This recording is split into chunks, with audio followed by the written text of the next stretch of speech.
commencer, je voudrais m'expliquer sur une affirmation que j'ai faite en plusieurs occasions lors d'interviews dans la presse, et une affirmation qui généralement suscite la surprise et parfois même l'incompréhension. Il m'est arrivé de dire que mes activités intellectuelles ne se situaient pas dans ce qu'on appelle l'anthropologie du genre, et aussi que je n'ai pas milité dans des groupes féministes.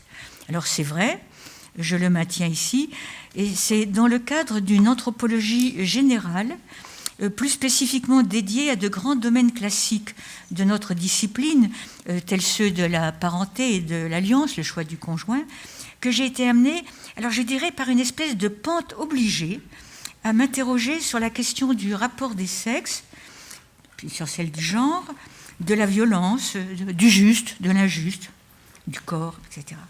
Et là encore, ce que j'ai cherché à faire ne ressortissait pas de l'analyse des conditions réelles et actuelles de coexistence des sexes dans des contextes variés, ce que font admirablement des sociologues et des ethnologues du contemporain.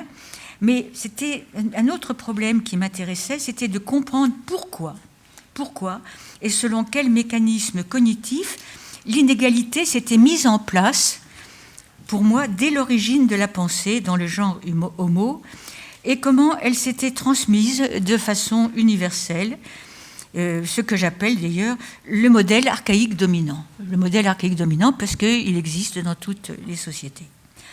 Mais auparavant, parce qu'il s'agit d'un parcours, ce qu'on m'a demandé, c'est de raconter mon parcours, il me faut dire quelques mots sur des éléments mineurs, certes mineurs, mais qui ont vraisemblablement contribué à m'ouvrir les yeux.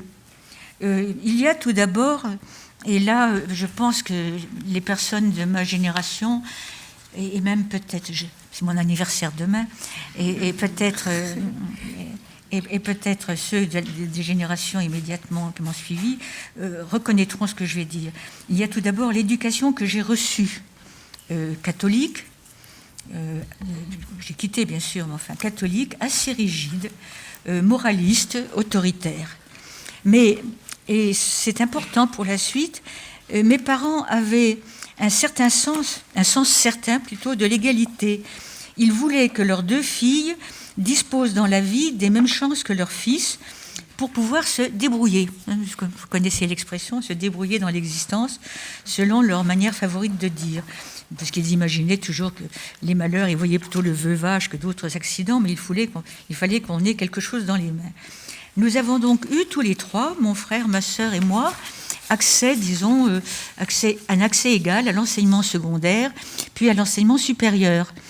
Ma sœur en chirurgie dentaire, mon frère dans les grandes écoles, Centrale et les Mines, et moi à l'université pour des études d'histoire et de géographie. Et de plus, c'est pour vous dire que c'était assez éclectique. Alors de plus, selon un rituel parfaitement organisé, nous disposions tous les trois de la même somme d'argent de poche qui nous était remise solennellement au début du mois. Alors, mais là s'arrêtait en fait l'égalité. Pour le reste, les filles étaient étroitement surveillées et nous n'avions aucune latitude d'horaire. Pas question de rester boire un verre avec des amis à la sortie de Sainte-Geneviève ou de la bibliothèque de la Sorbonne. L'important, c'était la réputation et le fait du qu'en dira-t-on. Alors même en vacances et adolescentes, ma sœur et moi, nous ne sortions à bicyclette qu'accompagnés d'une grand-mère. Et nous n'allions au bal de plancher, vous savez, sous des tentes, les bals de plancher avec les accordéons, etc., qu'avec des chaperons. Et bien qu'irrité par l'inconfort de cette situation, en fait, je ne m'interrogeais pas sur cette inégalité. Somme toute, je participais vraiment du même système de représentation. Je trouvais cela normal et presque fondé, comme de devoir vaquer aux activités domestiques, alors que mon frère en était naturellement soustrait. On faisait son lit sans broncher, on le servait. Il y a plus, l'ambition de nos parents était de nous donner un bagage nécessaire en cas de coup dur, Mais pour ce qui était de la profession à choisir, il s'en tenait à de modestes perspectives pour les filles, puisqu'il était entendu que leur avenir se trouverait dans le mariage et dans la création d'une famille, et que, somme toute, l'accès aux études n'était qu'une précaution dans un monde incertain. C'est dire leur désarroi lorsque j'ai quitté la voie confortable et toute tracée de l'enseignement de l'histoire et de la géographie pour me tourner vers l'ethnologie, parce qu'ils ignoraient absolument ce que c'était. Et pire encore, de me tourner vers la recherche. Alors, ce discours général était relayé très fortement par deux grands-mères paysannes, dont l'une, particulièrement fleur bleue, nous faisait partager sa passion lorsque j'avais entre 10 et 13 ans pour les romans d'amour à l'eau de rose. C'était une part importante de mon éducation littéraire, des livres, Max Duveuzy, etc. Alors voilà pour la toile de fond. Cependant, surgissent dans la mémoire des épisodes marqués d'une interrogation fondamentale. Pourquoi ? Bon, je le vivais, je l'assumais, mais quand même, pourquoi est-ce que c'est ainsi ? Pourquoi ces situations qui s'étalent devant mes yeux d'enfant me paraissent-elles injustes ? Alors, en voici une. Comme j'avais 7 ans, en 1940, oui, 7 ans, oui, et que le gros problème rencontré par mes parents était implicitement celui de nous nourrir convenablement, ils nous envoyaient passer 3 mois d'été, parfois c'était 4 d'ailleurs, certaines années, en Auvergne, dans le Livradois, dans des fermes qui appartiennent à des oncles ou à des cousins, qui appartenaient à des oncles ou à des cousins de mon père. Ce n'étaient pas des brutes, mais les mères, les sœurs, les épouses étaient traitées comme des servantes et je dois dire trimées comme des bêtes. L'étonnant, pour moi, c'était le cérémonial de la table.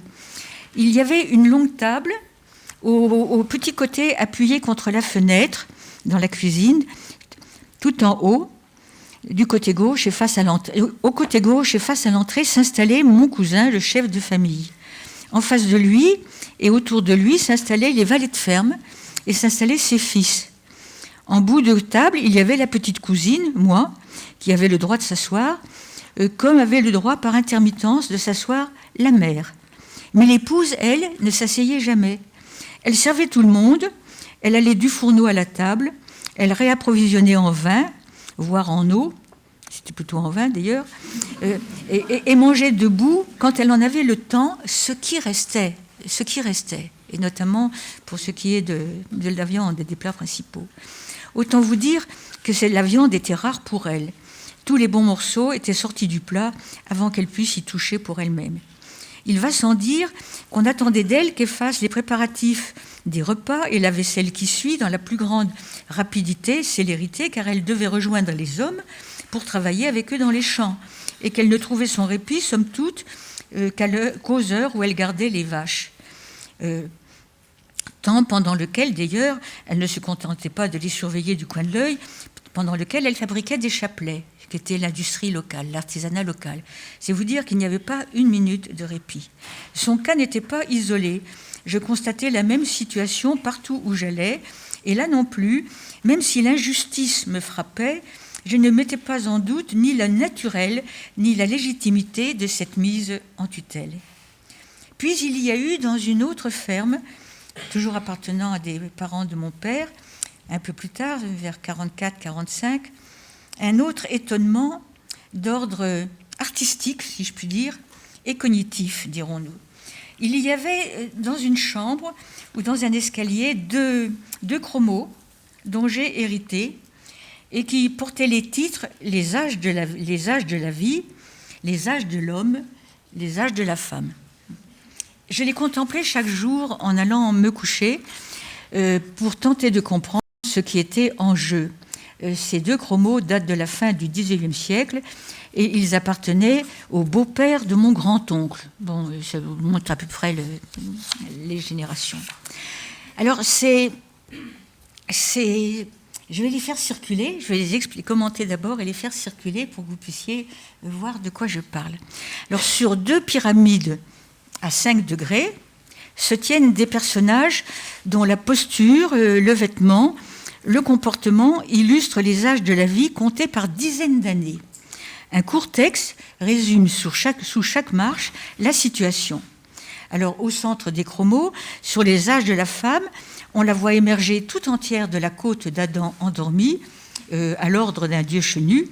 Et sur les âges de l'homme, on la voit tentatrice et vêtue de ses longs cheveux blonds, offrir la pomme à un jeune Adam au regard innocent, au milieu des animaux sauvages, alors pacifiques du paradis terrestre. Alors lui, les âges de l'homme, il est toujours représenté seul, debout, dans des postures avantageuses, soit lisant, soit les bras grands ouverts, ou bien appuyé sur une canne, sauf à 20 ans, où il enlace une rougissante fiancée, et à 30, où au retour de chasse, il porte une gibecière et un fusil. Il est accueilli par sa femme, qui a un bébé dans les bras, et un petit garçon qui l'accueille aussi bras grands ouverts, qui lui a un tambour et un cerf-volant. Elle n'est jamais seule, sauf quand elle joue à 10 ans à la balle et quand elle repose à 90 ans dans un fauteuil. Elle est accompagnée du fiancé à genoux, puis de l'époux et d'un bébé à 20 puis à 30 ans. C'est l'équivalent des deux images des 20 et 30 ans de la vie nuptiale pour l'homme. Et puis, elle se penche ensuite, en tendant toujours les bras, vers des enfants qu'elle guide, puis des enfants qui vont la guider. Et ce ne sont pas n'importe quels enfants. Ce sont des fils, des petits-fils, des arrière-petits-fils. Alors, que disent les vignettes? Alors, vous les lirez. Âge de la femme. À 10 ans, fillette innocente, la vie pour elle est ravissante. À 20 ans, doux et heureux jour, son cœur candide s'ouvre à l'amour. À 30 ans, la maternité lui donne la félicité. À 40 ans, elle a fait vite, à 40 ans, ses grands-enfants lui remémorent ses jeunes ans. À 50 ans, elle s'arrête. À 50 ans, elle s'arrête. Au petit-fils, elle fait fête. À 60 ans, elle descend vers le tombeau tout doucement, souriant à 70 à ses arrière-petits-fils. À 80, faible aujourd'hui, le petit-fils lui sert d'appui. À 90, sans courage, elle pense au dernier voyage. Et si 100 ans viennent encore, elle prie Dieu, elle l'implore. Les âges de l'homme. À 10 ans, âge avantageux, il est gai, ne pensant qu'au jeu. À 20 ans, cherchant le bonheur, il se marie selon son cœur. Puis à 30 ans, l'air triomphant, joyeux, admire femme et enfant. À 40 ans, a réussi. Il en est fier, content aussi. Alors à 50 ans, c'est là où il est comme ça, à 50 ans, c'est l'âge mûr, pesant le passé, le futur. Dès 60 ans et sans attendre, le chemin commence à descendre. Sur sa canne, à 70, s'appuie, flânant par le pays. À 80, les cheveux blancs, il se ressent du poids des ans. À 90, il décline, l'édifice menace ruine. Si 100 ans passent, dit sans émoi, mon Dieu, prenez pitié de moi. Alors, à chaque voyage dans l'escalier, je contemplais de longues minutes durant cette fillette innocente et candide qui s'épanouit dans la maternité, puis vit dans le souvenir et la procuration dès qu'elle atteint la maturité. Ses grands enfants, à 40 ans, lui remémorent ses jeunes ans, et s'arrête. Quel sens mystérieux pouvais-je donner à ce verbe s'arrêter? S'arrêter de quoi? De vivre, d'agir, d'espérer? En fait, il s'agissait d'être ménopausée, tout simplement. Bon, à 50 ans, elle s'arrête. Avant de descendre inexorablement et surtout sans courage vers la mort. Et cet homme avantageux, gai, triomphant, joyeux, fier, c'est les mots que je vous ai cités, qui réussit. Quel sens, là aussi, donner à ce verbe « réussir » ? Visiblement, ce n'était pas la vie conjugale qui lui permettait de réussir, qui, l'âge mûr venu, arbitre le passé et l'avenir, commande aux événements, puis voyage et flâne en curieux, en attendant la mort sans émoi. L'une sans courage, l'autre sans émoi. Je me souviens de ma sourde révolte et du sentiment d'incompréhension et d'injustice qui m'envahissait devant ces destins implacables et programmé apparemment de façon irréversible et non commutative. Un homme hardi qui réussit tout seul et dont femme et enfants sont une parure, et une femme qui n'existe que dans la maternité et qui implore toujours un appui. J'avais fait connaissance, sans le savoir, entre mes 7 et 10 ans, avec la vision imagée occidentale et bourgeoise de la fin du XIXe siècle, de ce que j'ai appelé plus tard la valence différentielle des sexes.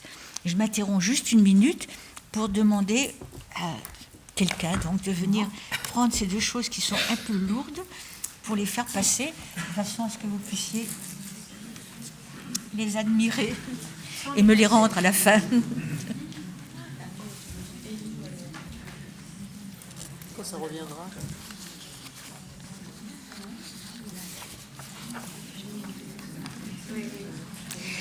Pour en finir avec ces années formatrices d'une personnalité, disons, inquiète et tenaillée par le besoin de comprendre, je dirais que je n'ai pas été vraiment aidée en cela, à m'élever au-dessus de cette incompréhension, par des véritables brimades, par des injustices notoires dans mon parcours institutionnel.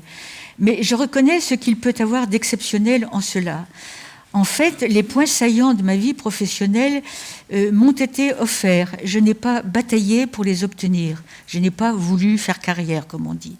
Simplement, lorsque des carrefours propices, comme la proposition qui m'a été faite en 1957 par Claude Lévi-Strauss de partir en mission en Haute-Volta, alors que je devais passer l'agrégation d'histoire, eh bien, lorsqu'il y a eu ces carrefours devant moi, je n'ai que rarement hésité.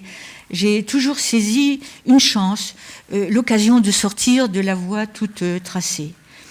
Cependant, j'ai quand même connu au moins à 2 reprises des brimades ou de la condescendance affichée, due soit à mon sexe, soit à l'idée que se faisaient des directeurs scientifiques des motivations profondes des chercheuses. La première en 1957, lors de cette proposition faite par Lévi-Strauss, qui relayait une offre d'un collègue philosophe, lequel dirigeait un institut de sciences humaines appliquées, qui lui-même avait une proposition d'étude requérant 2 chercheurs, un ethnologue et un géographe, proposition qui émanait du gouvernement général de l'AOF, l'Afrique occidentale française, c'était encore du temps de la colonisation, service de l'hydraulique. J'aurais été le géographe, parce que j'avais fait des études d'histoire et de géographie. Et j'ai été récusée par le gouverneur de l'AOF et les services de l'hydraulique, non pas par manque de compétences, car j'avais pris la peine de faire un apprentissage des techniques de relevé auprès d'un ingénieur géographe, mais parce que j'étais une femme. Parce que j'étais une femme. Et j'étais censée être trop fragile pour aller sous ces climats particulièrement difficiles, selon l'esprit du temps. Et c'est seulement par défaut de candidature masculine que j'ai été acceptée au bout de quelques mois, car parce que personne ne s'est présenté, c'est ma chance, et car j'ai persévéré sans faiblir dans ma demande. La situation était irritante, mais là encore, je n'ai pas basculé dans la revendication. J'aurais pu, et puis non. J'ai trouvé ça normal qu'ils ne veuillent pas de moi parce que j'étais une femme. Alors, plus grave est le souvenir qui suit. Je me suis mariée, nous avions une fille que j'ai emmenée d'ailleurs avec moi sur le terrain jusqu'à ce qu'elle soit d'âge scolaire. Nous calculions, mon mari et moi, au plus juste, les périodes alternées d'absence, et il pouvait y avoir parfois une période de recouvrement pendant laquelle notre fille était confiée à l'une de ses grand-mères. Mais nos terrains étaient différents. Mon mari travaillait en pays Mossi, moi je travaillais en pays Samo. Donc une année, je ne sais plus laquelle, mais dans les années 60, je demande une mission qui pendant 2 mois devait se superposer à une mission que faisait déjà mon mari. Et elle me fut refusée par le directeur des sciences de l'homme et de la société à l'époque, du CNRS, au motif très sarcastiquement exprimé par lettre à Claude Lévi-Strauss, mon directeur de laboratoire, au motif que le CNRS n'était pas fait pour permettre des retrouvailles agréables à des époux. Il n'était pas venu un seul instant à l'esprit de ce monsieur de consulter mon projet et d'en valider la substance, À la limite, il considérait le travail de recherche des femmes non comme un impératif de curiosité intellectuelle, comme pour les hommes, mais comme un agrément de plus, librement consenti, pour pimenter la vie des chercheurs mâles. Bon. Alors, c'est là que pour la première fois, à titre privé, j'ai vraiment vu rouge. Bon, parce que je devais avoir entre 30 et 35 ans et je ne m'étais jamais auparavant intéressée intellectuellement à la question de la discrimination, de la hiérarchie, de la domination masculine. Je n'en ai pas fait ensuite un sujet d'étude, mais une sorte de toile de fond à partir des interrogations qui naquirent de mon travail sur le terrain. Alors comment en suis-je venue à la valence différentielle des sexes et plus tard, après avoir publié Les deux sœurs et leur mère, à l'écriture des 2 volumes de Masculin-Féminin, La pensée de la différence et Dissoudre la hiérarchie. Je noterai au passage avec intérêt que ce moment particulier de mes recherches est également celui qui suscita le plus d'intérêt médiatique, contrairement à mes travaux sur l'alliance, qui m'ont quand même pris 25 à 30 ans de ma vie, et qui pour moi sont très importants, ou sur la violence, ou même sur l'inceste, ou l'anthropologie symbolique du corps. Pour ce dernier point, on peut le comprendre, car je n'ai pratiquement rien publié de mes 18 années de cours sur le sujet, mais ça commence à venir. Alors d'abord, par des interrogations et la mise en évidence dans le langage de la parenté et l'organisation du système terminologique de parenté de certains faits curieux sur lesquels je ne m'étendrai pas ici parce que c'est des choses un peu techniques, au bénéfice de 2 autres interrogations.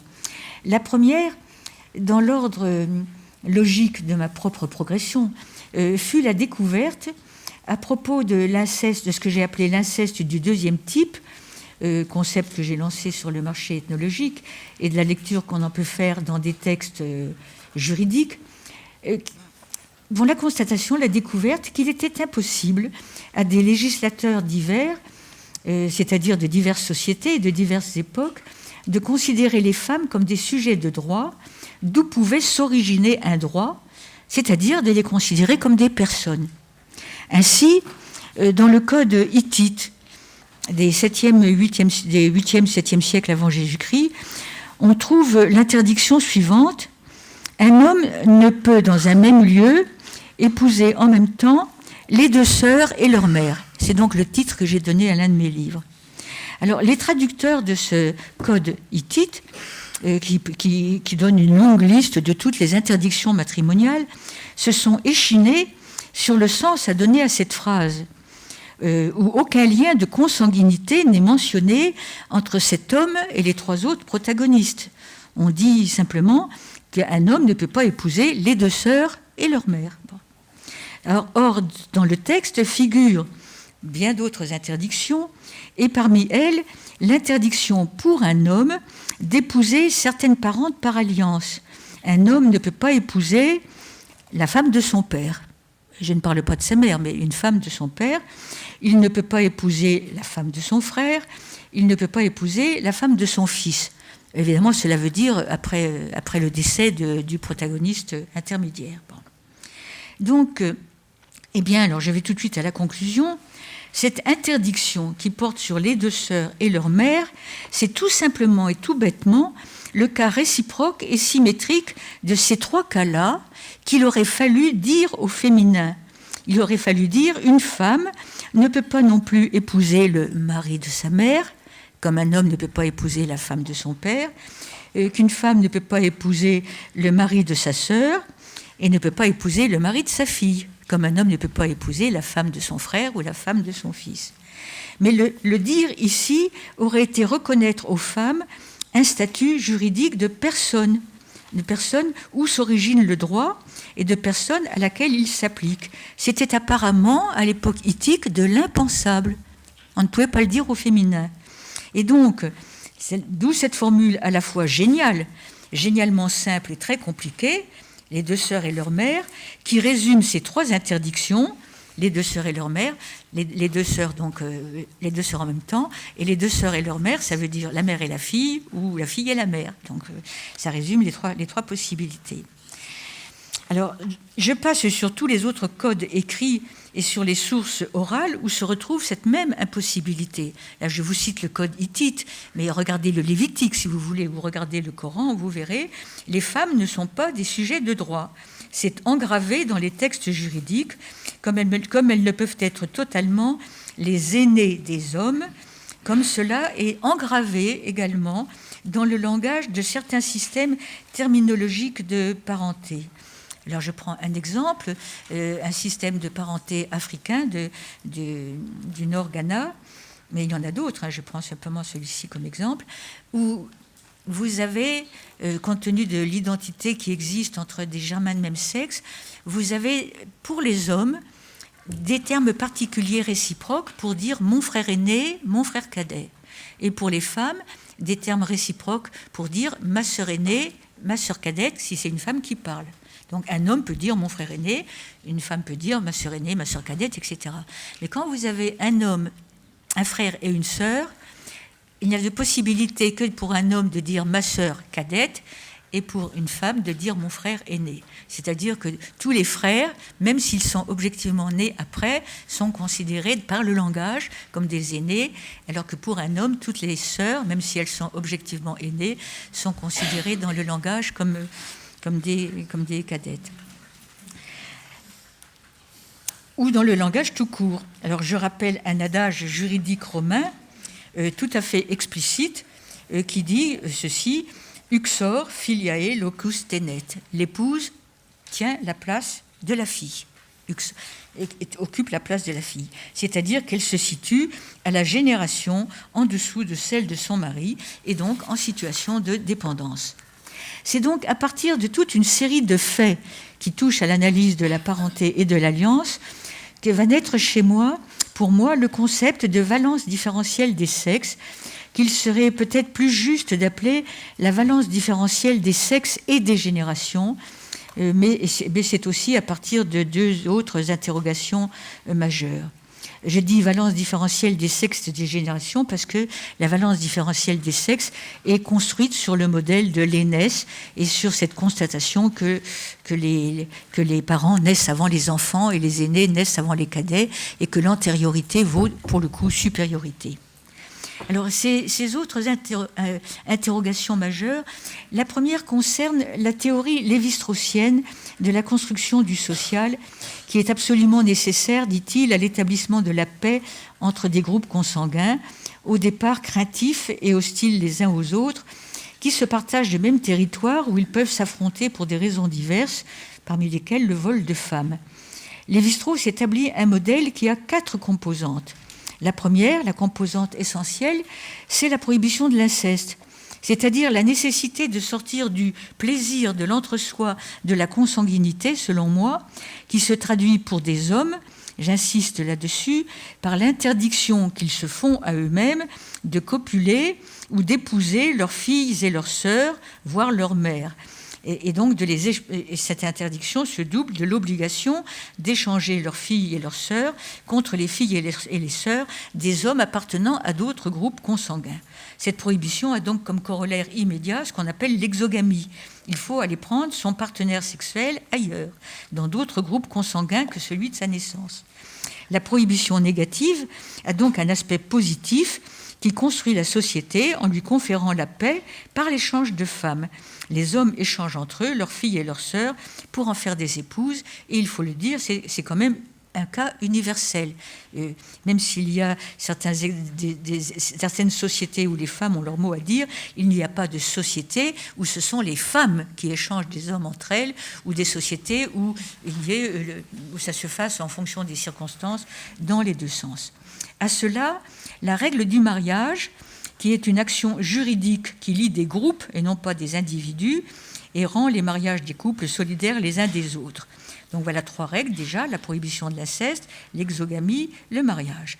À ces 3 piliers fondamentaux, Lévi-Strauss ajoute la répartition sexuelle des tâches, qui aurait eu pour fonction première, selon lui, et pour raison d'être, de rendre cette fois-ci les individus impliqués dans les unions, dans les mariages, les individus impliqués dépendant l'un de l'autre comme conjoints d'une même union.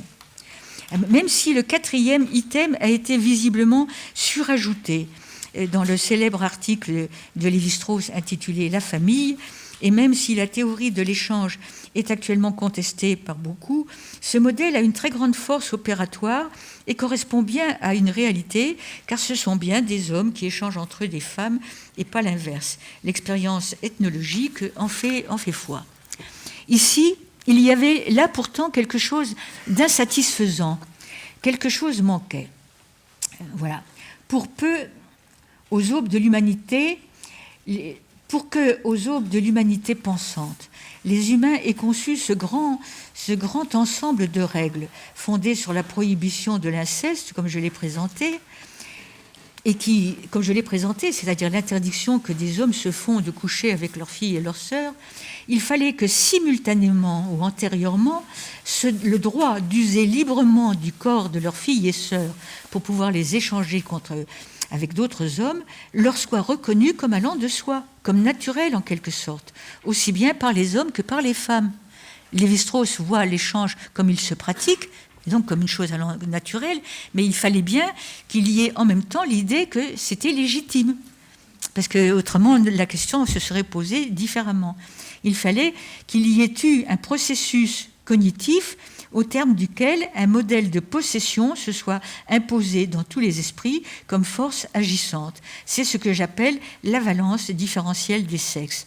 Lévi-Strauss, c'est vrai, ne l'a pas vu. Non pas qu'il n'ait pas vu ni analysé l'inégalité entre les sexes. Il l'a très bien vu, notamment dans les rapports frères-sœurs, qui sont la pierre angulaire des systèmes de parenté, mais il n'a pas ressenti la nécessité d'incorporer cela à son modèle parce que, tout simplement, cette inégalité et ce droit des uns, des hommes sur les autres, leurs sœurs, lui semblait aller de soi. Ce qu'il m'a d'ailleurs confirmé en parole. C'est un homme de son époque, et c'est son époque qui parle à travers lui. Aux féministes américaines qui accusaient ce modèle de machisme, il a eu beau jeu de répondre que c'est bien ainsi que les sociétés humaines fonctionnent et que si lui avait voulu inverser la perspective en partant d'un égo féminin, cela n'aurait en rien changé la façon abstraite dont fonctionnent les modèles. Ce en quoi il a parfaitement raison. Mais il reste que la valence différentielle est à la fois le moteur et le liant de tout le reste. Alors qu'est-ce donc que la valence différentielle ? Alors, pour en parler, il me faut faire un détour. Je parle de Lévi-Strauss, qu'on me permette quand même de dire juste au passage à quel point sa disparition il y a 15 jours, m'a touché, je pense, a touché la communauté ethnologique en son ensemble, et que même si je critique, comme je pense dans 30 ans ou 40 ans, peut-être même avant, on me critiquera de la même manière, c'est avec la plus grande admiration que je parle de lui. Bon. Alors, pour en parler de cette valence, il me faut faire un détour par ce que j'ai appelé, dans différents endroits, des butoirs pour la pensée. Alors, les butoirs pour la pensée, ce sont des faits irréductibles, incompressibles, non découpables, ni affinables, incontournables, comme on dit maintenant, auxquels l'humanité a été confrontée et est toujours confrontée. Alors, c'est de l'examen de ces faits bruts, par l'œil et par l'esprit humain, que se sont formés des systèmes cognitifs explicatifs sur lesquels nous vivons toujours, comme par exemple l'absence de solution de continuité entre le cosmos au sens le plus large et le corps, l'établissement de transmission par sympathie d'un registre à un autre, par attirance ou répulsion.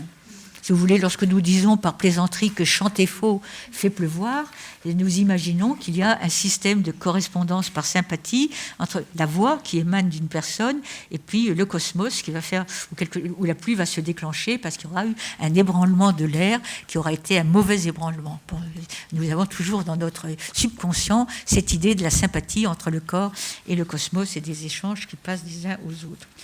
Et donc, c'est donc l'examen de ces butoirs pour la pensée qui va être ici pertinent.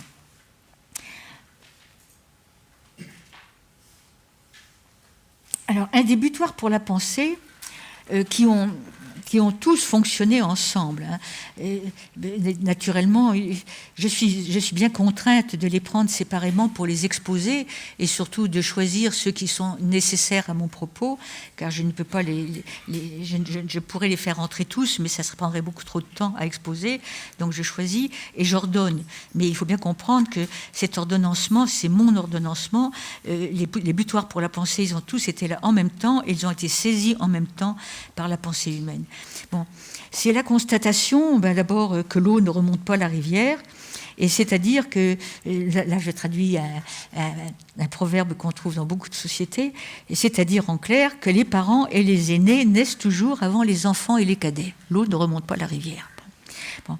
Et que cela ne peut être inversé, même si le mythe s'y essaye. Le mythe, c'est comme le mythe de l'âge d'or, le mythe grec de l'âge d'or, où des enfants naissent chenus avec des cheveux blancs proches des 100 ans, et ensuite, au fur et à mesure où ils avancent en âge, ils retournent au berceau. Et c'est un mythe qui a la vie dure, puisque si je ne m'abuse, tout récemment, enfin il y a peut-être 6 mois, je crois, ou peut-être un peu davantage, un film américain est sorti sur la vie dérangeante d'un certain Button, Jérémy Button, et c'est exactement cette même idée d'un homme qui naît vieux et qui va rajeunir.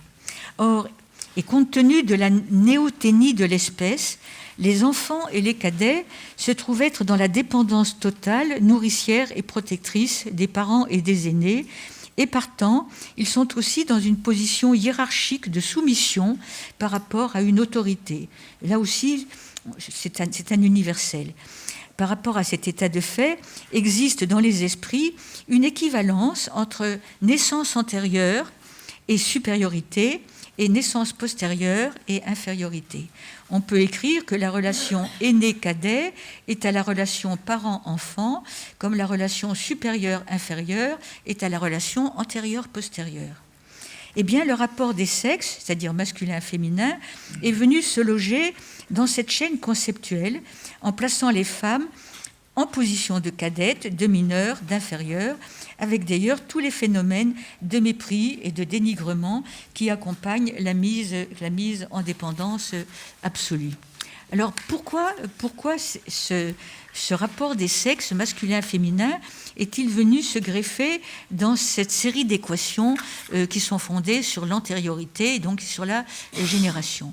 Eh bien, c'est à cause de la prise en considération simultanée d'autres butoirs pour la pensée qui sont toujours effectifs de notre temps.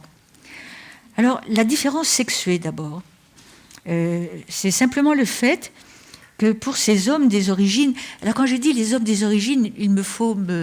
Je prends un pari très risqué, c'est une hypothèse, mais je prends le pari que la chose s'est construite au paléolithique inférieur. Il ne faut pas croire que c'était des cerveaux différents, même s'il était moins proliférant. Le cerveau s'est grossi au fil des millénaires.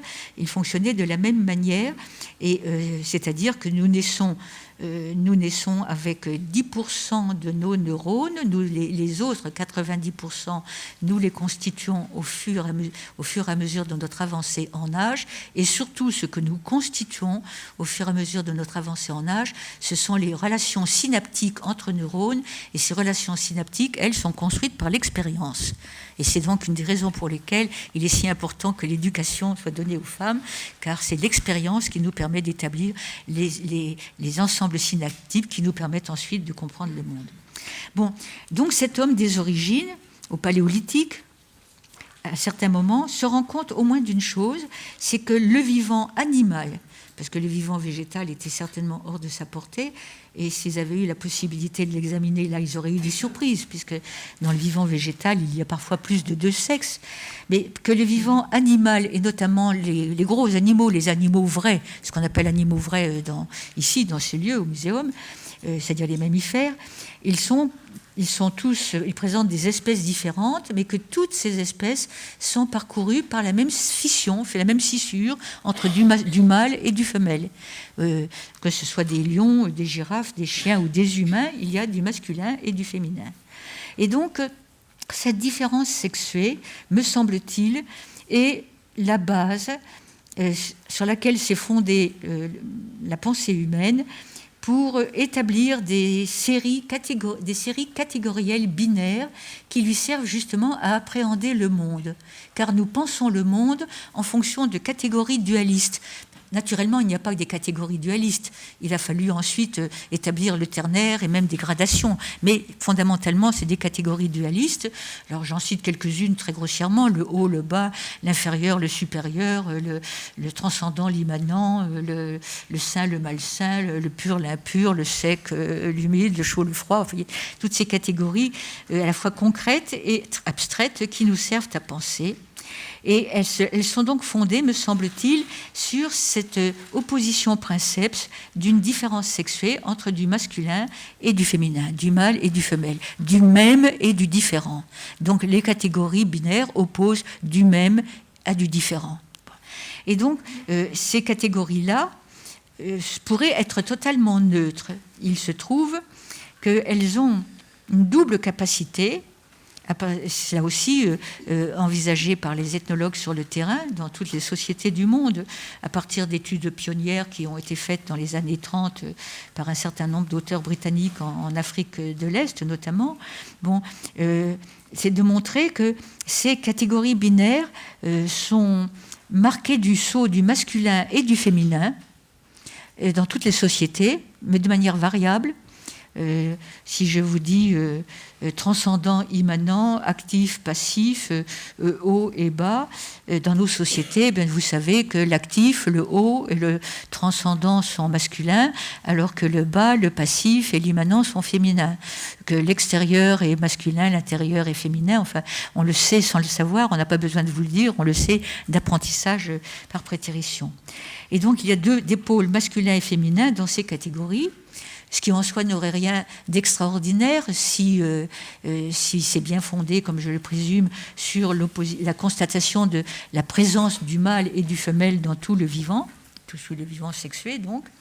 Mais ce qui est beaucoup plus intéressant, c'est qu'il y a en plus une hiérarchie de valeurs qui est attribuée à ces catégories binaires, et cette hiérarchie de valeurs donne la place supérieure au masculin. C'est-à-dire, là aussi, que de façon implicite, et sans qu'il soit toujours nécessaire de le préciser, la catégorie masculine est considérée comme supérieure en qualité à la catégorie féminine. Si je dis transcendant et immanent, la transcendance est considérée véritablement comme l'ouverture spirituelle la plus haute, et l'immanence, c'est les mains dans le cambouis, et c'est le rôle des femmes. Bon, et dans les domestiques, c'est le rôle des femmes.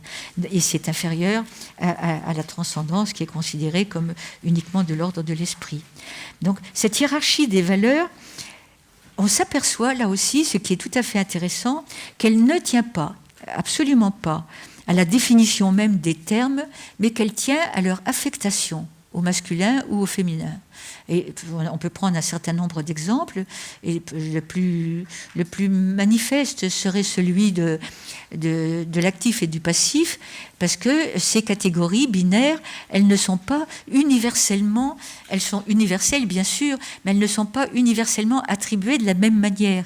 Chez nous, actif est masculin et passif est féminin. Et chez nous, en Europe, et en France, actif signale la posture masculine de domination et de maîtrise sur la technique, sur le monde, sur les choses. Donc, et c'est considéré comme supérieur à la passivité féminine. Alors, on peut aussi jouer dans le domaine sexuel, bien sûr, mais c'est vrai surtout dans le domaine de la technique. Mais si vous passez en Inde, et aussi en Chine, d'une certaine façon, vous allez trouver la valeur est inversée, c'est-à-dire que le passif est masculin et l'actif est féminin. Mais le passif signale là quelque chose de tout à fait différent, qui est la capacité pour les hommes de retenir leur fluide vital, qui est la semence, et de retenir l'éjaculation, parce que la semence est quelque chose de rare, qu'il ne faut pas dilapider dans n'importe quelle relation, à n'importe quel moment, il faut des instants propices. Et donc, cette capacité de rétention se traduit par l'idée de passivité. C'est les femmes qui sont actives, en l'occurrence, y compris sexuellement, dans cette image-là. Et c'est la passivité qui est valorisée, parce qu'elle signale la maîtrise sur soi-même. Chez nous, c'est la maîtrise sur les choses. En Inde, c'est la maîtrise sur soi-même, mais c'est toujours le masculin qui est valorisé. Donc en Inde, c'est le passif qui est valorisé. Et on considère que l'activité féminine est une activité brouillonne, inefficace, sans grande vertu ni grande valeur, mais par laquelle il est quand même nécessaire de passer. Donc il y a donc cette différence sexuée qui est visible, qui envahit tout l'espace, qu'il convient de comprendre, et, dis-je, qui a servi à construire un modèle cognitif qui imprègne tous les modèles cognitifs et toutes les langues de toutes les sociétés. Je veux dire, il n'y a pas de société qui s'exprime en faisant l'économie des catégories dualistes avec ces oppositions marquées du saut du masculin et du féminin, du positif et du négatif. C'est quand même un point. Alors, donc, il va falloir comprendre pourquoi. Alors, d'autres butoirs. On en a vu deux. Le fait que les parents naissent avant les enfants, le fait qu'il y a cette différence sexuée dans le monde animal, qui est le support donc de nos systèmes de pensée. Il y a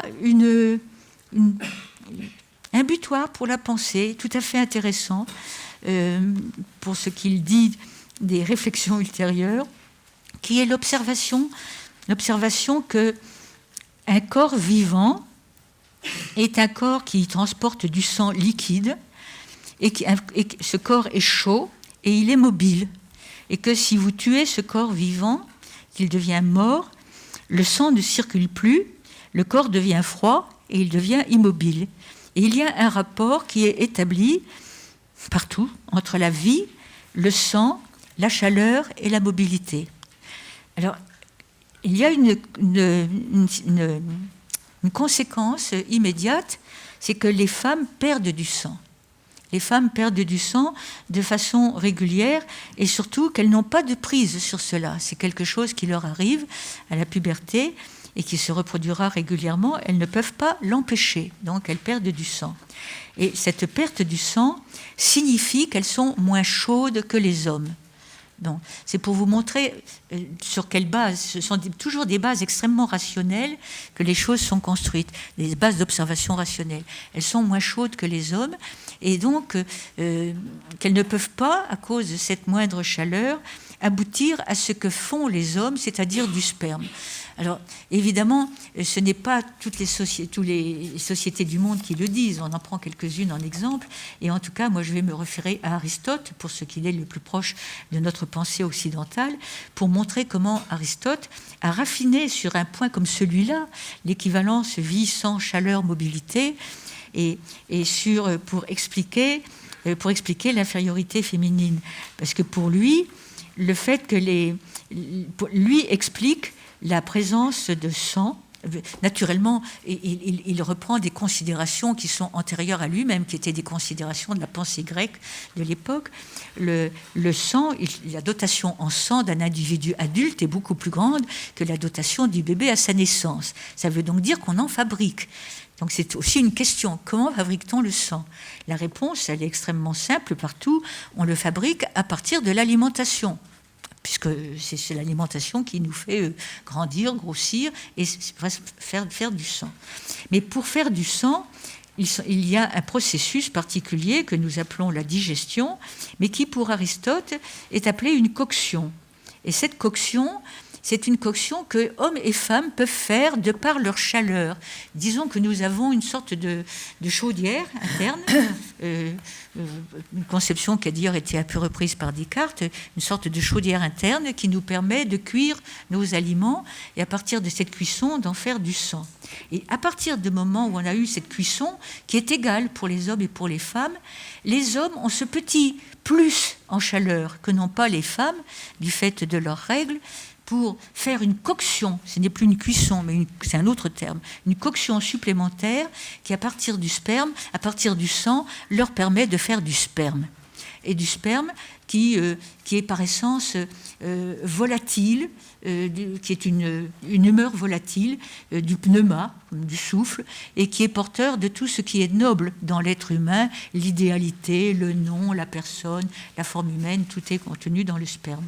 Les femmes, elles, ne peuvent pas arriver à faire du sperme et leur moindre chaleur les autorise à faire un avatar, un succédané qui n'a pas de pouvoir fécondant. Et évidemment, c'est le lait, qui est proche en nature du sperme, mais qui n'a pas les capacités énormes que possède le sperme. Donc, l'équivalence vie, sang, chaleur, mobilité est une observation qui a eu des conséquences importantes, puisqu'elle a permis de dire que de mettre dans la nature humaine, de mettre dans la nature féminine, naturellement c'est un processus cognitif, un processus de pensée, mais de dire que c'est la nature humaine qui, la rendant plus froide, lui interdit de parvenir à la perfection étant la fabrication du sperme. Et pour Aristote lui-même, les femmes ne sont que de la matière, c'est le mot qu'il utilise, alors que le sperme est de l'éther, car, dit-il, si l'on fait bouillir du sperme, alors je me suis demandé s'il avait tenté l'expérience, mais enfin, si l'on fait bouillir du sperme, il se volatilise. Il se volatilise, il disparaît. Alors dit-il que le corps des femmes, c'est de la matière et que cette matière a une tendance fâcheuse à proliférer de façon monstrueuse si elle n'est pas domestiquée par le pneuma qui est contenu dans le sperme masculin. Et cette prolifération monstrueuse commence par la naissance de filles, tout en sachant qu'il en faut, bien entendu, pour la reproduction de l'espèce. La deuxième forme de monstruosité, c'est la naissance gémellaire, ou multiple. La troisième, c'est quand il y a du plus ou du moins dans l'enfant. Et la quatrième, c'est lorsque les enfants ne ressemblent pas à leur espèce. Mais tout ça, c'est de la faute, c'est le féminin. C'est le féminin qui en est la cause. Parce que le masculin doit s'imposer sous ces trois espèces, c'est-à-dire la formule générique masculine, le masculin doit l'emporter, c'est la formule spécifique, tel homme doit l'emporter sur telle femme, et puis les conditions du moment, plus ou moins favorables. Et quand, c'est-à-dire il fait chaud ou il fait froid, on a bien mangé ou on est mal nourri, on est jeune ou on est vieux, on est bien portant ou on est malade. Et donc, dans le cas précis, si un homme est dominant par essence, s'il est dominant en tant qu'individu et s'il se trouve être en très bon état, il procrée nécessairement ce qu'il y a de mieux, c'est-à-dire un garçon qui ressemble à son père. Et si en revanche il est dominé ce jour-là dans son essence d'homme, dans son individualité, et parce qu'il se trouve défaillant pour une raison quelconque, il fera ce qu'il y a de pire, je parle à la place d'Aristote, c'est-à-dire une fille qui ressemble à sa grand-mère maternelle. Alors, il y a entre les deux, il y a toute une série d'étapes, et il va expliquer comment il se fait qu'un garçon peut ressembler à sa mère. Un garçon qui ressemble à sa mère, c'est qu'il a été dominant sur le plan générique, mais insuffisant sur le plan individuel. Par exemple, une fille qui ressemble à son père, il a été insuffisant sur le plan générique, mais dominant sur le plan individuel. Enfin, vous voyez, donc on peut expliquer toutes les ressemblances, tout s'explique. Alors, quatrième butoir pour la pensée, eh bien, contrairement à ce que beaucoup pensent, à la suite de quelques ethnologues comme Malinowski qui ont commis là une grave erreur, on a toujours su que la copulation, à mon avis, il suffit d'ailleurs de regarder un certain nombre d'objets, on a toujours su que la copulation était nécessaire et que sans copulation, il n'y avait pas je ne dis pas de procréation, mais la procréation c'est un terme récent, il n'y avait pas de grossesse, il n'y avait pas de grossesse possible. Donc la copulation était nécessaire et donc que les vierges mères, ça n'existe pas. Donc les vierges mères, lorsque vous le trouvez dans des sociétés diverses, ça répond toujours à un impératif particulier, que ce soit un impératif religieux, dans notre cas, le cas de l'Église catholique, les Vierges Mères, mais également des impératifs beaucoup plus terre-à-terre dans des sociétés où il n'est pas admissible d'avoir des naissances hors mariage et où il est beaucoup plus commode d'expliquer la naissance hors mariage par la présence d'un esprit copulateur qui est venu, plutôt que de parler naturellement de la tentation. Bon. Alors, j'en viens maintenant au cinquième point, qui est le point essentiel, le butoir pour la pensée essentielle. C'est une observation alors qui, elle, a posé problème à l'humanité jusqu'au début du XIXe siècle. C'est l'observation, tel qu'on le voit, à travers.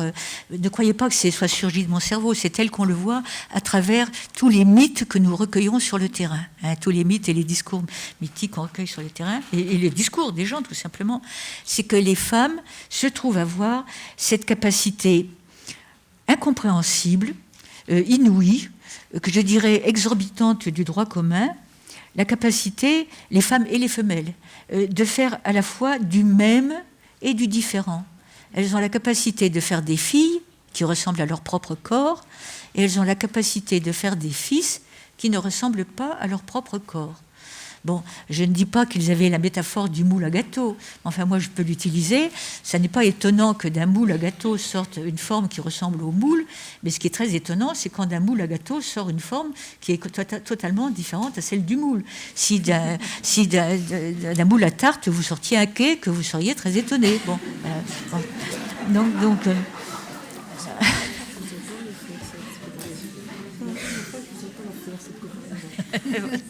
oui. Donc, oui, je m'excuse, la comparaison est triviale, mais enfin, elle est explicite. Elle est explicite. Bon. Et donc, la question, c'est pourquoi et comment les femmes ont-elles cette capacité, et surtout une question beaucoup plus grave et formidablement essentielle, et que vous allez comprendre tout de suite dans la façon dont je vais la formuler, c'est la suivante, c'est à quoi servent les hommes ? Non, mais je ne plaisante pas, c'est à quoi servent les hommes ? Et c'est une question que s'est posée l'humanité et que se posent d'ailleurs les généticiens à l'heure actuelle. À quoi servent les hommes ? Parce qu'il n'est pas besoin de tant d'hommes pour reproduire, pour la reproduction. À quoi servent les hommes ? Et donc, la question s'est posée donc, à toutes les sociétés, et elles y ont répondu à leur manière, avec des variantes, bien sûr, mais que, en gros, je ferai ressortir de deux modèles principaux. Le premier, c'est le suivant, c'est de toute façon, dans ces deux modèles, aucun ne dit ce sont les femmes qui ont cette capacité et un moteur interne, une puissance supplémentaire que n'auraient pas les hommes.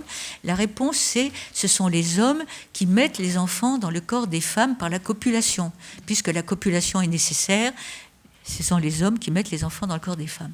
Alors, de deux manières différentes, soit de façon indirecte, c'est les hommes, mais aussi appuyés par des esprits, par la divinité, par toute une série d'autres ressources, par les ancêtres, surtout les ancêtres qui interviennent à ce moment précis. Mais ce sont des idées qu'on retrouve aussi dans certaines hérésies chrétiennes, où on expliquait par exemple que l'âme, chez nous, nous avons dans la personne humaine le corps et l'âme, que l'âme, les âmes sont là, elles flottent autour de nous, et au moment du rapport sexuel, quand il y a fécondation, qu'il y a rencontre, à ce moment-là, il y a une petite âme qui est aspirée, et l'expression c'est comme à travers un tuyau, et qui vient se loger là, qui profite de l'occasion, si vous voulez, pour s'incorporer. Donc, ça peut être cette possibilité-là. Et puis alors, l'autre possibilité, beaucoup plus draconienne, c'est de dire tout simplement, l'homme est à l'origine de tous les enfants des deux sexes. C'est lui qui met les enfants dans le corps des femmes. Et il y a comme cela des exemples tout à fait remarquables que l'on peut voir parfois sur les écrans et dont on ne comprend pas le sens si on n'a pas cette idée-là, si on n'a pas cette idée-là en tête. Je pense à un documentaire qui est passé il y a quelques années sur les Zoulous en Afrique du Sud et qui faisait état du fait que les ouvriers Zoulous quittaient leur village pour s'expatrier, pour aller en ville, pour gagner la vie de leur famille, et revenaient généralement tous les 6 mois ou tous les ans, passer quelques jours. Et l'explication qui est donnée pour ce retour obligatoire auprès de leurs épouses, où ils tiennent vraiment à le faire, on dit ils retournent pour arroser les graines. Pour arroser les graines. Alors là, c'était une métaphore que la documentariste trouvait très jolie comme étant une métaphore sexuelle, pour dire faire l'amour, arroser les graines. Après tout, Proust dit faire Cattleya, là on dirait arroser les graines. Eh bien, c'est pas exactement ça. Ça correspond à une idée particulière dans cette population, qui est que les femmes disposent dans leur corps, alors c'est là où les ancêtres interviennent, données par les ancêtres à la naissance, quand elles naissent, elles ont comme des petites étagères dans l'utérus où sont disposées des séries d'enfants de sexe masculin ou féminin de façon aléatoire, et qui descendent les uns après les autres par les voies utérines, jusqu'au vagin, où se ferait donc la rencontre avec le sperme masculin. Mais pour que ces petites graines poussent, il faut qu'elles soient arrosées. Et donc l'homme remplit son devoir d'arroseur de graines quand il vient systématiquement pour rencontrer ses épouses.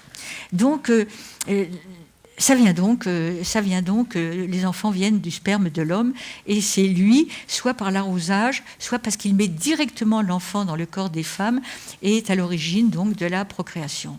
C'est une idée qui a été très difficile à extirper d'ailleurs, parce que lorsqu'on a découvert les ovules et les spermatozoïdes, c'est-à-dire en gros fin du XVIIIe, début du XIXe siècle, il s'en est suivi une grande querelle, et qui a duré jusqu'au début du XXe, entre les ovistes et les homonculistes ou animalculistes. Les animalculistes disaient que tout l'enfant était dans le spermatozoïde, dans lequel on voyait la forme enfantine, la forme du bébé, alors que les ovistes disaient que tout l'enfant était dans l'ovule. Mais c'était les homonculistes qui avaient le plus de poids, je dois le dire. Et il a fallu vraiment les découvertes du début du XXe siècle en génétique qui ont montré qu'il y avait le partage, que les deux donnaient la même quantité, et qu'il y avait un partage et une recomposition génétique, pour qu'on comprenne vraiment que l'apport était mixte et qu'il fallait les deux, la concurrence des deux, pour faire un enfant. C'est vous dire que c'est très récent, ce savoir-là, et qu'avant on a échafaudé toutes sortes d'hypothèses scientifiques d'ailleurs, sur lesquelles je ne m'attarderai pas, sur la digestion et sur la fabrication de l'enfant comme digestion, mais ce sont des choses un peu qui m'entraîneraient trop loin. Alors, de cette prise en considération des butoirs pour la pensée, il s'en est suivi toute une série de conséquences qui sont des conséquences à la fois sociales et des conséquences cognitives. Et que ces conséquences sont extrêmement importantes pour la suite de l'humanité, parce que elles ont été transmises par la suite, transmises de façon régulière, génération après génération, puisqu'il a fallu fort longtemps avant qu'on en arrive à ce qui, pour moi, est la grande révolution, avant les révolutions du XXe siècle, qui est la découverte de l'optique, c'est-à-dire la possibilité d'accéder à l'infiniment petit. Bon, ça nous mène quand même au XVe, XVIe siècle. Donc c'est assez proche de nous. Donc auparavant, c'est cette valence différentielle des sexes, ce modèle archaïque dominant qu'on appelle maintenant la domination masculine.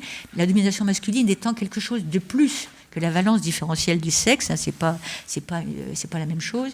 On le transmet, donc ça a donc été transmis de génération en génération et continue d'être présent dans nos esprits. Les conséquences sociales, c'est les suivantes. C'est que les femmes ont été considérées, à cause de ce que nous pourrions maintenant considérer comme un avantage exorbitant peut-être, mais qui aurait dû leur donner du pouvoir. Elles ont en fait été considérées comme un matériau indispensable et comme comment dit-on à l'heure actuelle dans les entreprises, des ressources. elles ont été considérées comme des ressources absolument nécessaires pour la reproduction des sociétés. Et donc, ces ressources vitales, il fallait se les approprier, que les hommes se les approprient, puisqu'ils ne peuvent pas faire leurs fils eux-mêmes. Bon, ils ne peuvent pas, et qu'il leur faut des femmes pour avoir des fils. Alors là aussi, ne croyez pas que je dise des choses d'un féminisme indu, parce que si vous écoutez par exemple ce que dit Monsieur Abdullah, j'ai oublié son nom, pardon, président du FIS algérien, FIS, il dit les femmes sont faites les femmes musulmanes sont faites pour faire des fils aux musulmans. C'est dit très explicitement. Et le Code Napoléon ne disait pas grand-chose de très différent. Donc les femmes deviennent des ressources absolument indispensables et qu'il faut s'approprier. D'où, effectivement, la prohibition de l'inceste, l'exogamie, le mariage, la répartition sociale des tâches, tout le modèle lévi-straussien dont j'ai parlé tout à l'heure, en tant qu'échange de matières premières. Mais ça ne suffit pas. Il faut que les femmes soient affectées de façon définitive et unique à la reproduction et à la maternité. Et ça veut dire naturellement à toutes les tâches qui vont avec. Parce que la maternité, ça veut dire l'allaitement. Les enfants, et surtout, et encore maintenant d'ailleurs, dans un certain nombre de sociétés, les enfants de la préhistoire, et encore maintenant, donc, sont allaités jusqu'à 2 ans, 2 ans et demi, lorsqu'il n'y a pas la possibilité de recourir au lait artificiel. Donc, l'affectation à la maternité, à l'allaitement, implique l'affectation aux tâches nourricières. Car lorsqu'un enfant a l'habitude de s'adresser, de se tourner vers sa mère pour être nourri, il continuera régulièrement à se tourner vers elle pour obtenir les mêmes types de satisfaction. Donc il faut à la fois, les femmes sont des matières premières qu'il faut échanger et qu'il faut maintenir à l'état de reproductrices. Et cela implique 4 modes absolument indispensables et qui sont utilisés systématiquement partout de la même manière. Le premier, c'est la privation des femmes du droit d'user de leur corps à leur guise. Alors, naturellement, j'en parle au passé pour ce qui concerne les européennes, enfin plus ou moins.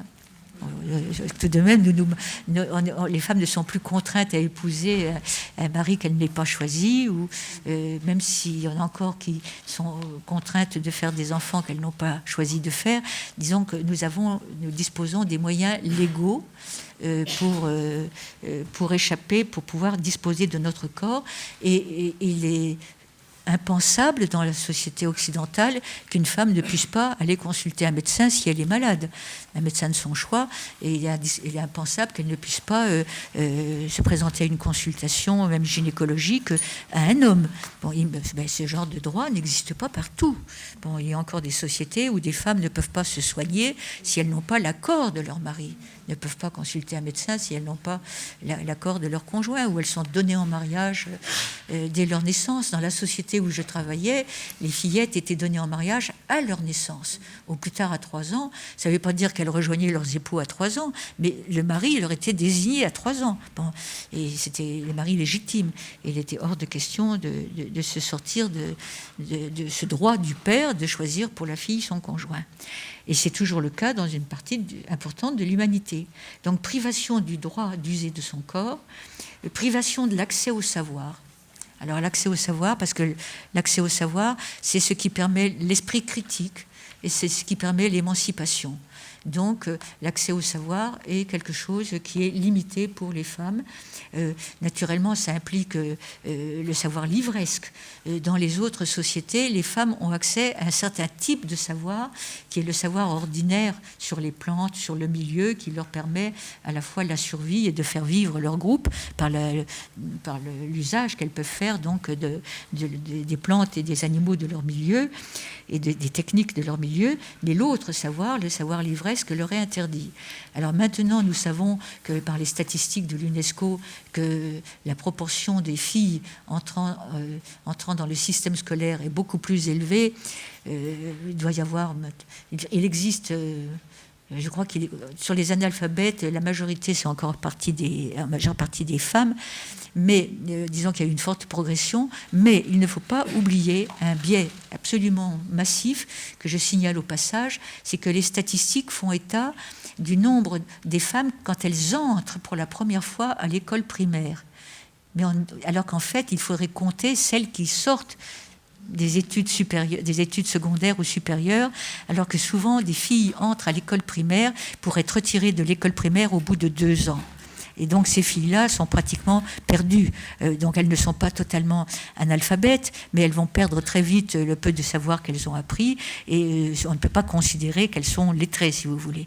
Mais elles entrent dans les statistiques de l'UNESCO comme ayant eu accès à l'éducation. Ce que je revendique pour ma part, c'est qu'on ait des statistiques qui soient fondées sur la sortie du lycée ou du collège, ou sur l'entrée à l'université, etc., mais enfin pas fondées sur l'entrée en l'école primaire.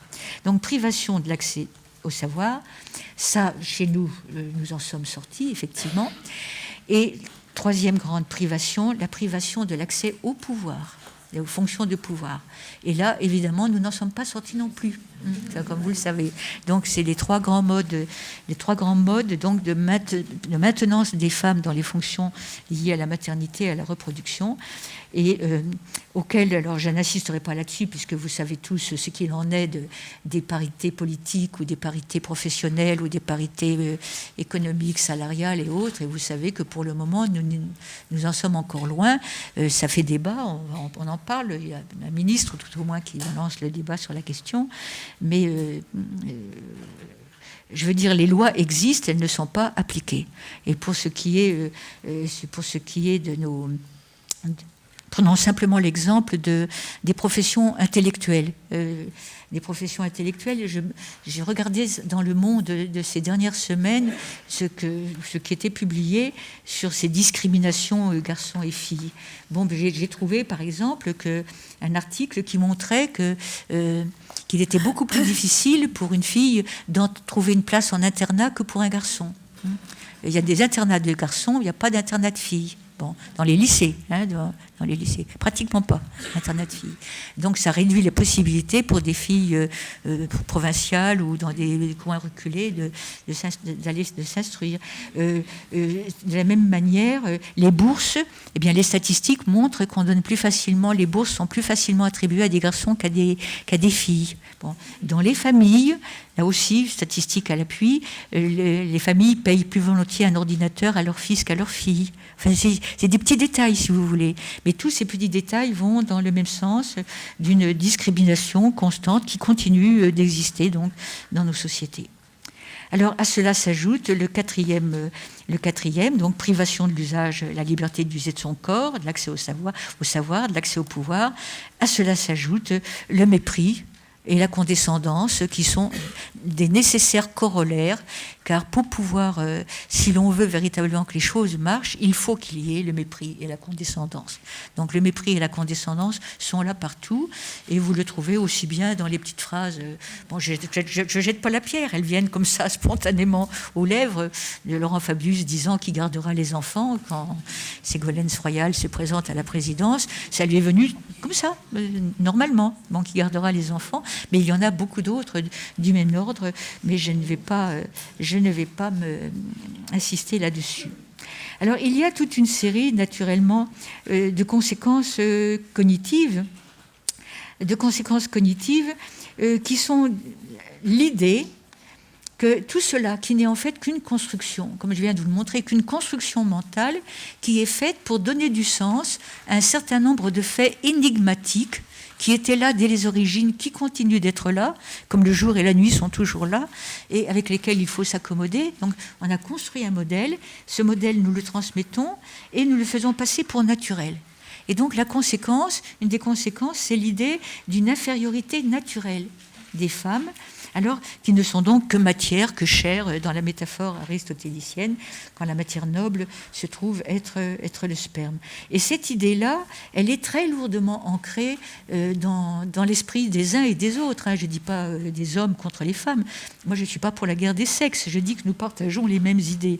L'idée de femmes qui disent ben oui, c'est pas pour moi, telle chose n'est pas pour moi. C'est pour cela que vous trouverez 98% de femmes se présentant au concours d'infirmières et 3% se présentant au concours d'ingénieurs mécaniciens sur les bateaux de commerce.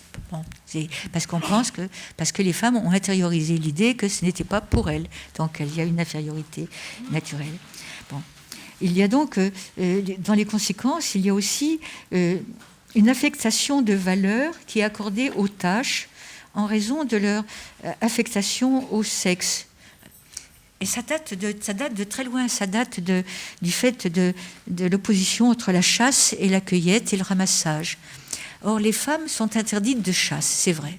Les femmes sont interdites de chasse dans les sociétés de chasseurs-collecteurs, et c'est toujours vrai, on le sait, parce qu'il existe encore, de par le monde, une petite trentaine de sociétés qui vivent simplement du prélèvement sur la nature, qui ne connaissent pas l'agriculture ni l'élevage. Donc des sociétés de chasseurs-collecteurs qui vivent grosso modo comme on peut penser qu'on vivait au temps du Paléolithique. Et c'est les hommes qui chassent et les femmes ramassent et cueillent. Elles ont le droit de tuer, mais elles n'ont pas le droit de faire couler le sang.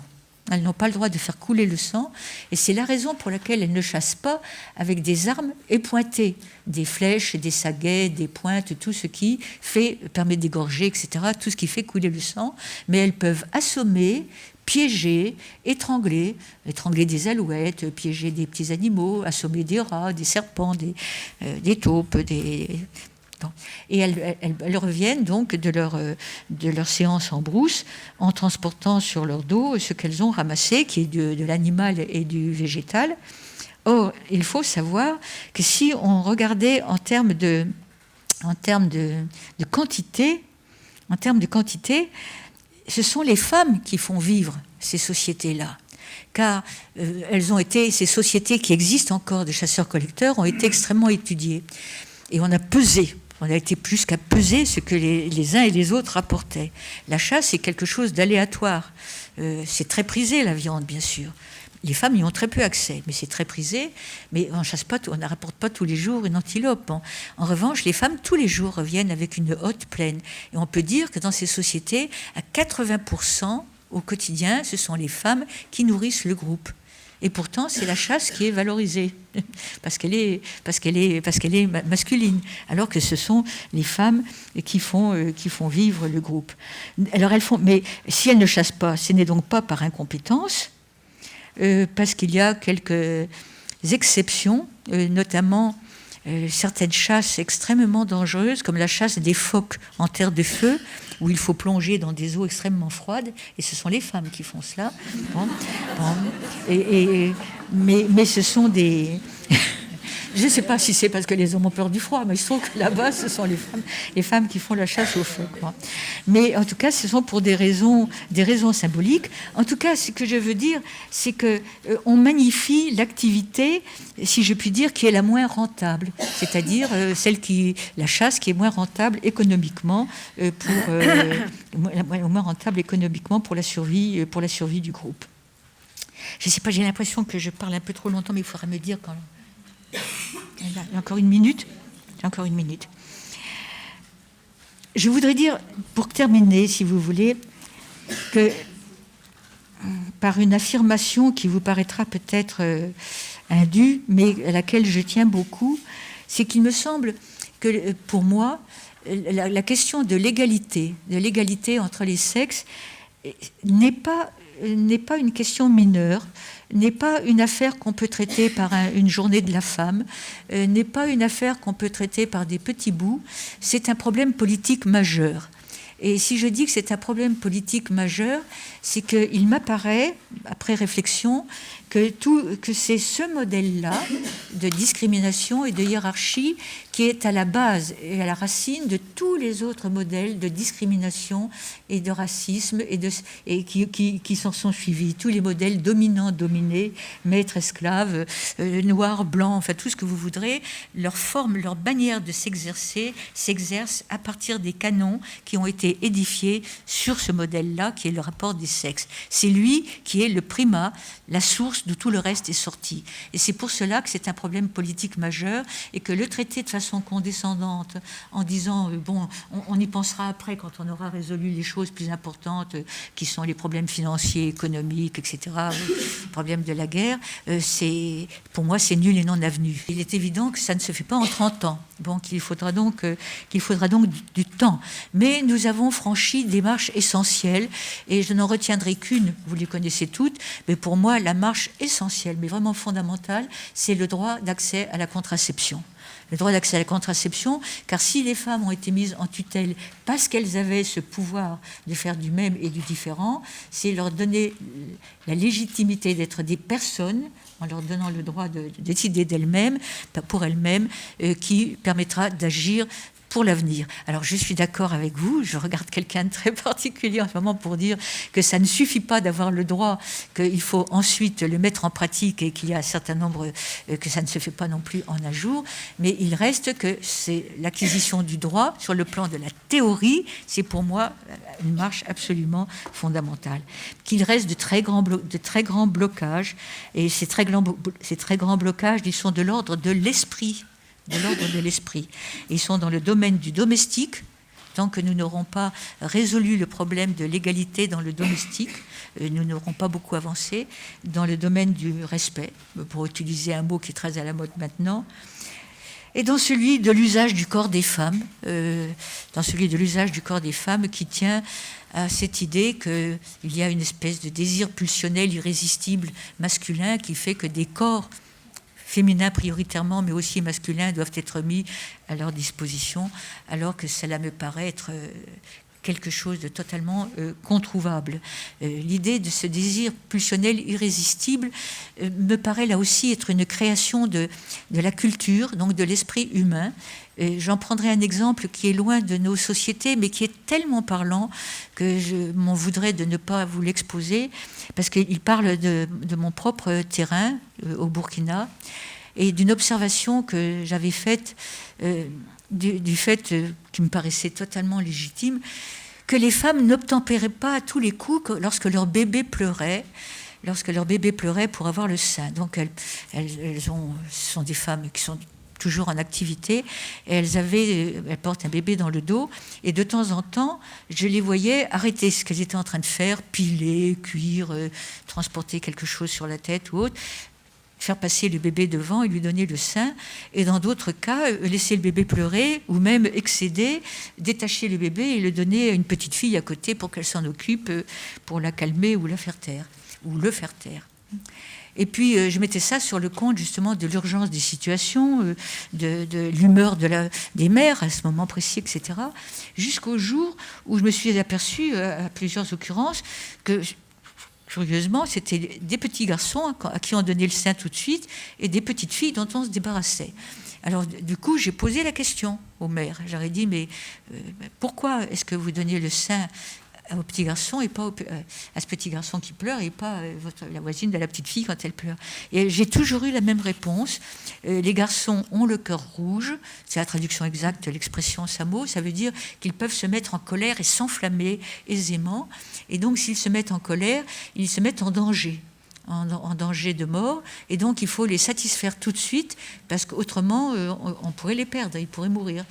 Alors, explication d'ordre biologique, le garçon a le cœur rouge.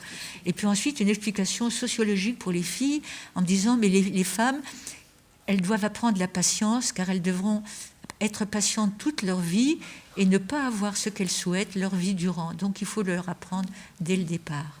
Bon. Et donc, ça voulait dire que l'on créait, dès le départ, j'appelle ça des races, 2 races différentes d'individus, des races d'hommes, pour qui la satisfaction du besoin est considérée comme venant naturellement, de soi, tout de suite. Et ça commence par la tétée, mais ensuite ça sera tous les autres besoins, toutes les autres pulsions, et puis d'autres à qui on apprend la frustration comme étant l'état normal de leur existence. La frustration, je ne l'ai pas connue de la même manière, mais je me rends compte que, à travers ma propre expérience, que j'ai considéré comme normal d'être privée d'un certain nombre de choses quand j'étais enfant, de faire du vélo avec mes grands-mères. Est-ce que c'était normal, comme on faisait avec ses copains? Bon, ben c'est pour vous dire, ça n'a rien à voir, bien sûr, mais qu'on peut fabriquer des races différentes par des petites choses comme cela. Et que c'est dans nos têtes que ça se passe. Et comme c'est dans nos têtes que ça se passe, je dis que c'est dans nos têtes qu'on va le détruire. Donc c'est dans nos têtes qu'il faut agir, et c'est là-dessus qu'il faut œuvrer. Ainsi, je suis partie d'interrogations enfantines sur la raison d'être d'injustices notoires et incompréhensibles, mais j'ai cherché à les comprendre sur le mode anthropologique. Pourquoi cela est-il advenu, et pourquoi cela est advenu avec une telle force que nous continuons à vivre sur ce modèle buissonnant et bien caché, et à le transmettre comme si ça allait de soi, comme dans l'exemple de l'allaitement que je viens de vous donner, mais j'en aurai d'autres. Comme cet exemple d'une expérience de psychologie faite aux États-Unis, où on présente la même photo d'un bébé qui pleure, un bébé de 8 jours, à 2 groupes d'étudiants faits de garçons et de filles. Aux uns on dit c'est un garçon, pourquoi pleure-t-il? Aux autres on dit c'est une fille, pourquoi pleure-t-elle? Il a 8 jours le bébé.